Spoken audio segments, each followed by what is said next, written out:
Kalau izin kerapu di provinsi saya tidur, Pak. Saya akrab sama Bu Hovifa, Emil Darda itu kayak adik saya.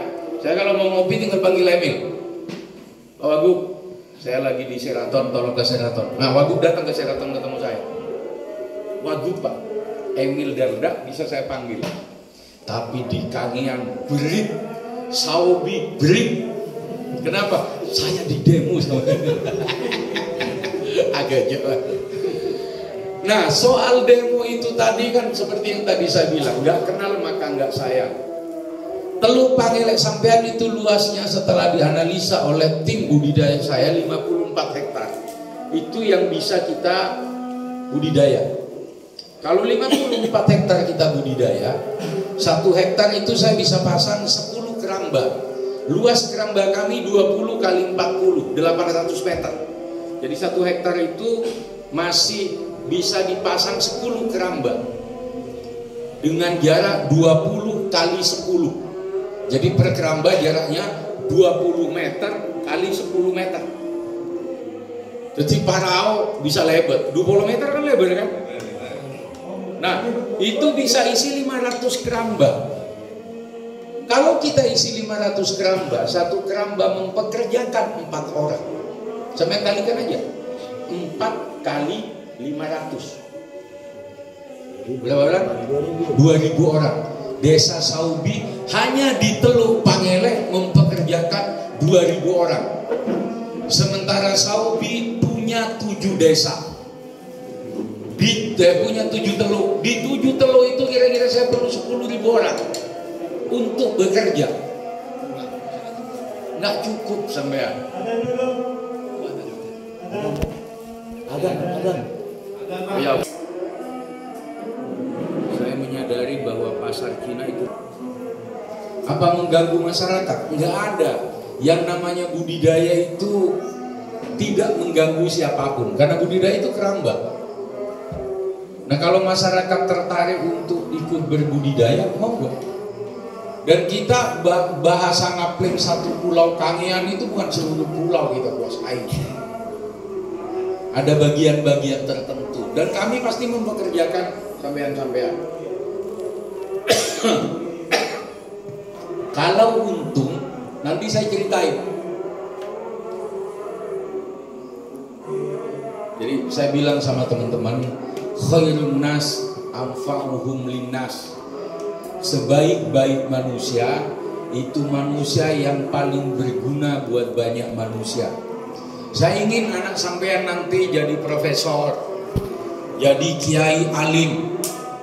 Jadi bukan hanya anak kiai besar yang bisa kuliah di Al-Azhar misalnya. Bukan hanya anak kiai besar yang bisa kuliah di Universitas Ummul Qura Mekah. Tapi anak orang Saudi juga bisa kuliah di Al-Azhar Mesir. Nanti saya fasilitasi, saya biayai. Kalau perusahaan saya untung. Nah kalau perusahaan saya rugi, ya janji itu nggak terjadi. Nah kalau sampai nanya berapa untungnya, berapa ruginya, nggak bisa saya jelasin. Lah jalan aja belum. Karena ada banyak faktor. Salah satu faktornya misalnya SR, survival rate, tingkat kematian. Saya berbudidaya kerapu misalnya. Siapa yang jamin kerapunya nggak lari? Siapa yang jamin kerapunya hidup semua? Siapa yang jamin tingkat kematiannya tidak tinggi? Atau saya berbudidaya lobster. Siapa yang jamin lobster saya tidak mati 50%? Jadi nggak ada yang bisa menceritakan berapa untungnya. Karena itu yang sempat saya dengar. Masyarakat ingin tahu CSR-nya berapa. Ya nanti saya kasih tahu. Tapi sampean jangan galak-galak.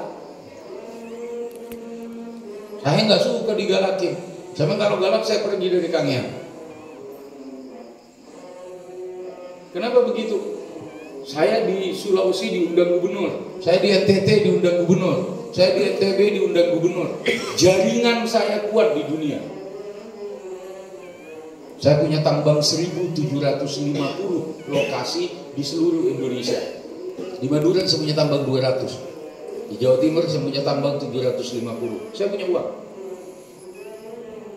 Kalau sampean galak, ya saya nggak senang berantem sama orang.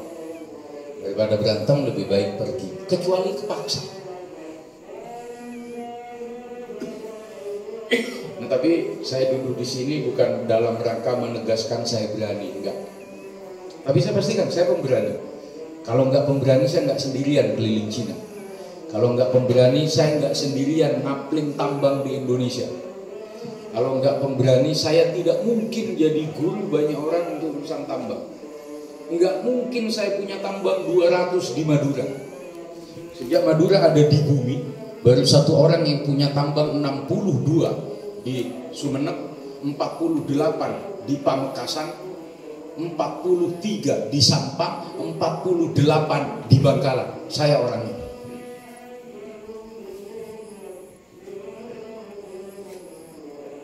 Jadi tolong kalau ada kepentingan komunikasi. Saya sangat membuka pintu komunikasi, sangat membuka pintu dialog. Jangan ada demo. Karena begitu sampean demo, orang luar negeri mau datang ke sini takut. Negara ngeluh. Banyak ormas, banyak LSM teriak-teriak demo, triliunan investasi batal masuk. Saya tidak bayangkan kalau hari ini tiba-tiba sampean demo.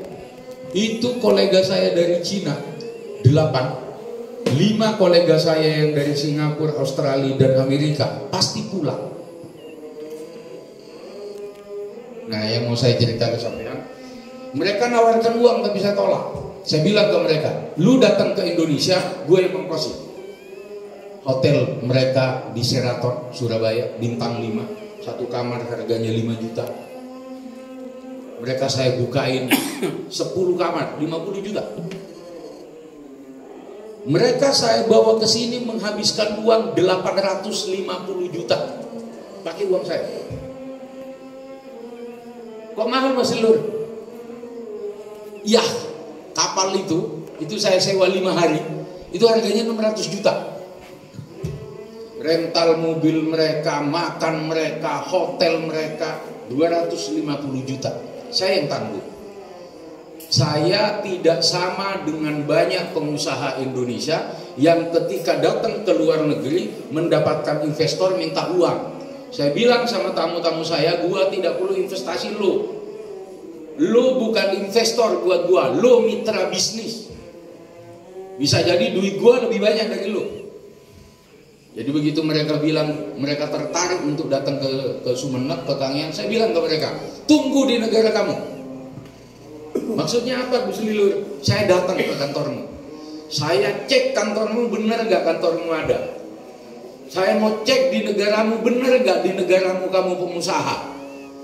Jangan-jangan kamu calo. Nah sampai boleh cek saya.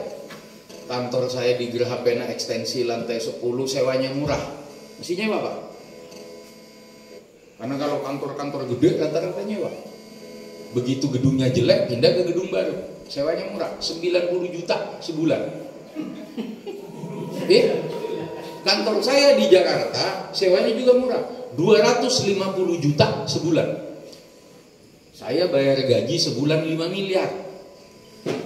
Karyawan saya, sebulan gajinya 5 miliar.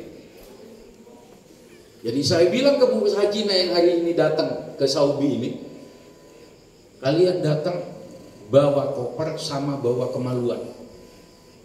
Kaget mereka. Kok ini katanya Gus ngomongnya jorok, bawa kemaluan. Saya bilang ke mereka, maksudnya begini. Selama kamu jadi tamuku, kopermu, tempat bajumu kau pakai buat salib, kemaluanmu kamu jaga, jangan berzina saat jadi tamuku. Saya anti yang begitu. Padahal mereka Pak ateis. Ini orang Cina ini nggak percaya Tuhan. Ya karena mereka ateis.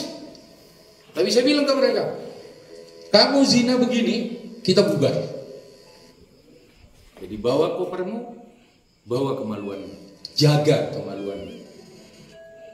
Kenapa? Quran saya, Allah saya berfirman, walladzina hum li furujihim hafidun. dan orang-orang yang menjaga kemaluannya. Makanya bermitra dengan saya penting, jaga kemaluan. Itu saya bilang kepada dia. Nah, setelah kamu selesai bermitra dengan aku, kau pulang ke negaramu, kau balik lagi ke Indonesia, ya silahkan. Selama jadi tamu saya jangan. Saya datangi mereka ke negara mereka. Saya ditraktir, Pak. Hotel saya dibayari 2 hari. Hari ketiga saya marah.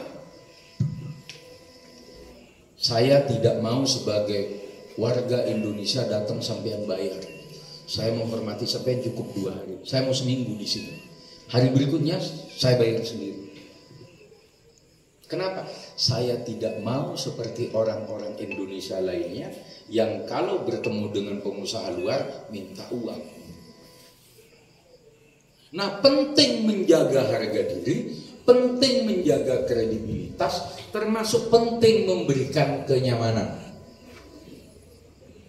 Mpian mun ademu, Pak, mulai, Pak.